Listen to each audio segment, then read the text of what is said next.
আমরা বাঁচতে চাই, বড় কিছু নিতে চাই, হ্যাঁ। এরকম। হ্যাঁ, মানে আপনারা বাঁচতে চান, আপনার দোকান বসাবেন আর উনিও কিছু নিবেন। কাউসারকে তো আমি মূলত কাউসার ক্যাম্পাসের আমি জানতাম না, আমার দোকান দখল করতে গেছো, ওইখান থেকে আমার সাথে ঝামেলা হয়েছে, অনেক ঝামেলা হয়েছে। আপনার দোকান কেন দখল করতে চাই? আমি উদ্যানের ভিতরে দোকান করছিলাম, ও আমার দোকানে খাইয়া বিল কম দিয়েছিল দাদা, 220 টাকা হয়েছিল, ভাই 100 টাকা দেয়। মানে আমার দোকানে ছেলে বলছে ভাই আর 20 টাকা দেন, পরে ওই 20 টাকার জন্য গ্রুপিং নিয়ে আসে দোকান, আমার দোকান জায়গায় একেবারে বন্ধ করে বলছে দোকান সরা, আমার দোকান বসাবো এখানে। হাই হাই, পরে ওরে আমার এক জায়গায় বসে ওরা 3000 টাকা ওদের গ্রুপে আমার কাচ্চি খাওয়ানো লাগছে। 3000 টাকা আমি নাজিরা বাজার কবে স্টুডেন্ট ছিল? মানে ওরে বন্ধু বন্ধু ক্যাম্পাসে দিচ্ছিল। ওটা কত সালে ঘটনা? এই যে 5ই আগস্ট করে ঘটনা।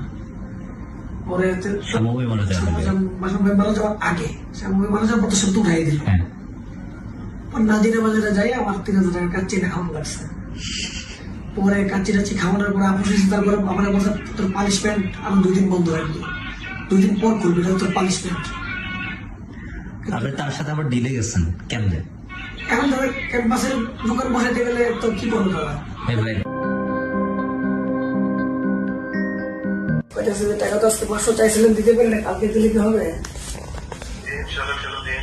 কি ভাই? আচ্ছা ঠিক আছে, আমাকে একটা করেন কিনা, টাকা পয়সা না দিলে আবার।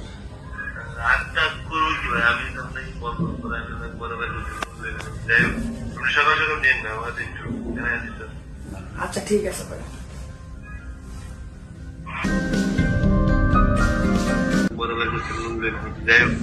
সকাল সকাল দিন না, আমার কাছে একটু আচ্ছা ঠিক আছে ভাই।